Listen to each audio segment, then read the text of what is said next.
Hi, I'm Ekho, and today I would like to just give you an update for what's going on in Ekho's world. So, most of you already know my story from reading my blog. However, I wanted to give you an update on what's going on with my former church. So, just to put this into context, my ex, who assaulted me multiple times, was the former president of our church, my former church. And his first wife and mother of his children was one of only two paid employees. She was the RE director, which is kind of like a Sunday school director. And whenever he assaulted me, these two recruited other people, who I call flying monkeys, to further harm me. And long story short, I was kicked out of my church. So here is a brief overview of what happened during the last 2 years. So whenever my ex, who was the former president of the church, assaulted me, I went to the church and I went to the board and I said, can you help me? And I sent them all the documentations, the police report, the PFA, it's temporary PFA at the time, and all the documentation. And they never got back to me. Not one member of that board got back to me. I think there were 10 people on the board at the time. Finally, the president of the board got back to me and said, thank you very much. We appreciate it. Never asked me how I was doing, if there's any way to support me, what I needed. And I was later told that there was nothing they could do about it, that they decided they were going to be neutral when it came to assault, and that there was nothing they could do about it. Okay, so there's nothing they can do about assault. So then a member of the board, who was my ex's best friend's wife, sent a very defamatory email about me. And whenever I went to the board and said, can you do something because one of your board members just sent a defamatory email about me using my real name, saying lies, the board said, I'm sorry, there's nothing we can do about it. Okay. So then their leadership development committee chair sent a couple very untrue, defamatory, hurtful, and mean emails about me as well as text messages, all of which we have. And again, I went to the board and I said, could you please do something? They're, coming after me. Nothing I could do about it. Sorry. Okay. Then one of their board members sent out a defamatory email about me to the entire cluster of churches in our entire region. So I don't know how many churches there are. My lawyer told me that it was like 15, 20 different groups got this. Nothing they could do about it. I'm sorry. Whenever I went to them to see, is there something you can do about this man who is on your board sending out these messages about me? Nothing we can do about it. Sorry. Okay. So my lawyer actually had to intervene at that point and send a cease and desist letter. Okay.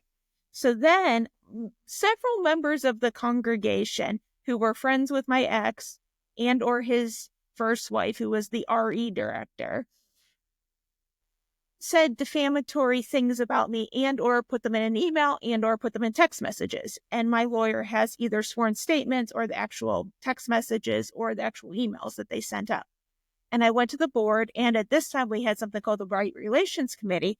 And I said, could you please do something about it? They're sending this illegal defamatory emails, texts, and saying things about me. Sorry, there's nothing we can do about it. Okay. So at this point, there's nothing they can do about their former president, assaulting me. There's nothing they can do about their leadership development committee chair sending multiple messages, emails, and gossiping about me. Nothing they could do about that. There was nothing they could do about two of their board members sending defamatory emails about me. Nothing they can do about it. There's nothing they can do about members of their church supporting my narcissist and his first wife and sending untrue things about me, saying even in these messages where they got their information from, which is very helpful to me. Nothing they could do about it. Okay. So there was nothing they could do about any of that stuff. They then found an anonymous blog that I had where all the identities were masked. My lawyer goes through this to make sure that they're all masked to standard. They only knew that the blog was about them because they did these awful things to me. They found this anonymous blog, IamEkho.com, which is my blog, and they tried to get me to shut my blog down. Now, in my blog, I don't mention anybody. I don't mention by name. I don't mention where I live. I don't mention who I am. I don't mention anything that would define or distinguish who I am from other people in this world, basically. They all think that people know who I am because they are in the situation and they're the ones doing these awful things to me. But we run it through many different tests before we release each blog post, and it is very well masked to an outsider. So they find this blog that describes what people in this church are doing to me and the lack of response or support I'm getting from the church.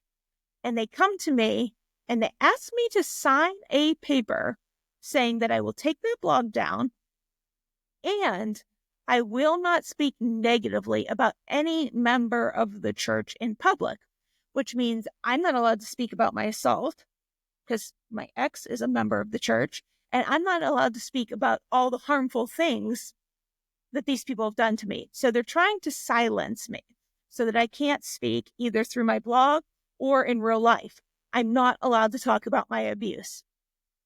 And I said, I'm signing that. Why would I sign that? Why should I sign that? I'm not saying defamatory statements. I am describing what these people did or are currently doing to me. That is different than me sending defamatory statements out, gossiping, lying, that sort of thing, which is what they were doing to me. So I wouldn't sign it. I call it a gag order. I wouldn't sign it. So I got an email saying that if I did not take down my blog and agree to talk to people quietly behind the scenes without saying out to outside people what was said to me, I'd be thrown out of the church. And I wrote back and I said, I'm not going to take down my blog and I will continue to use my voice and tell my story. And whenever they sent me the email kicking me out of the church, they even quoted me, that they were kicking me out because I continued to use my voice and I continued to tell my story, which is exactly what I will continue to do. I will continue to use my voice and tell my story. But here's where it gets really interesting. So these people were paranoid that people were going to find out what they did because I was writing it in my blog. And they didn't like that it was written in my blog. They didn't like I was talking about it. And so I have this anonymous blog that, like I said, they think they called it thinly veiled. We run it through many tests. People that are not exactly in this situation have no idea who I am, where I live, and who I'm talking about. They sent out an email to the entire church congregation saying that they are kicking me out of the church. And the reason why is because I will not take down my blog. And they hyperlinked my blog. I am not joking. They hyperlinked www.IamEkho.com. And they sent this out to the entire congregation. Now, I can track readership on my blog. And I can track where these readers are from very, very, very specifically. Almost to the street and house. So beforehand, before this email went out, I maybe had 2 to 5 readers in my entire hometown where I live every day on the blog. And I'm pretty sure it was the people who did these awful things to me that were reading my blog because I don't advertise it locally.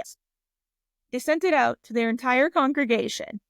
And can you guess what happened? Well, again, I can track who's reading the blog. It went from like 2 to 5 people to 45 to 50 people every day in my hometown are reading my blog. I've gotten phone calls, emails, messages, both to me specifically and to the I Am Ekho brand, asking me, oh my gosh, is this person, or sending me additional information? Well, you know what? This person said this to me, or this person texted this to me, all of which is getting sent to my lawyer, of course. And they outed themselves. They told on themselves. And now a lot of people do know about the blog and they do know who it's talking about. They know what these people are doing to me. So here we are. They didn't want me to use my voice. They didn't want me to tell my story. They didn't want to protect me. And instead, they wanted to continue to allow people to harm me, defame me, lie about me, and just act awful toward me. And then they were upset that I talked about it and people might find out that they did it. So they hyperlinked my blog and sent it to everybody. So here it is. Am I sad that I got kicked out of my church? I am sad. I'm not surprised. I talk to people every day about this.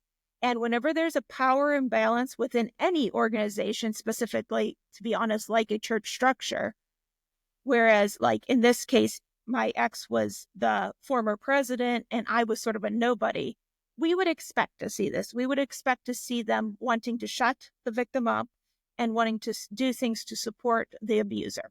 That is common. It is ubiquitous. We see it all the time. The only thing I'm surprised about is they didn't kick me out sooner. So that doesn't surprise me. I am still sad, though, because you always think people are going to do the right thing, or you at least hold out hope that they'll do the right thing. And I really thought in this allegedly progressive denomination that they would be able to see what was going on and do the right thing. And they didn't. They still did what you would expect with power differentials in a church structure. So that makes me sad. I do feel bad because I do feel that a lot of very good, kind, nice, ethical people do go to that church. However, there are a lot of people that aren't, and they were able to convince other people to kick me out. But there's always a silver lining, and here is the silver lining to this. Whenever I had originally went to get sponsors for my blog, I got 2 big corporations to sponsor me, but I wanted more. I was trying to get more people to sponsor my blog because this is expensive. We have like 12 full-time employees that are working on this in some capacity, right? So we have people that are filming it. We have people that are scheduling, people for the podcast. We have a team of 5 who are editing the podcast. We have social media people. We have people that are maintaining my website. We have people that are making memes. We have people that are doing all kind of different things. So I think we're up to 12 now because we just hired 2 more people working on this. So we needed sponsors. We needed money for this to happen. And whenever I went, I did get 2 major corporations to sponsor me, but I wanted more, like I said.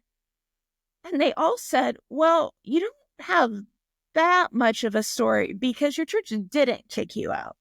Yeah, they weren't super supportive of you. Yeah, they've allowed these people to continue to harm you. Yeah, it's awful what you endured, but they didn't kick you out. So when I got the letter kicking me out of the church, I went back to those sponsors and I said, they kicked me out. And they even list why they kicked me out. They kicked me out because I said I would continue to tell my story and use my voice, and I wouldn't take down my anonymous blog describing what these people were doing to me. And 2 additional sponsors said, we will sponsor you. Thank you so much to those corporate sponsors. Thank you to everybody who is continuing to support me. Almost every single day, I get texts, I get emails, I get phone calls, I get so much support from people saying, thank you, you are helping me to heal. You are putting into terms exactly what I feel and I'm going through. You are being a voice to people that maybe can't be a voice. You are spreading awareness about abuse and the systemic nature of how people victim blame the victim. That keeps me encouraged and that keeps me going. And I will continue to use my voice, and I will continue to tell my story. Thank you.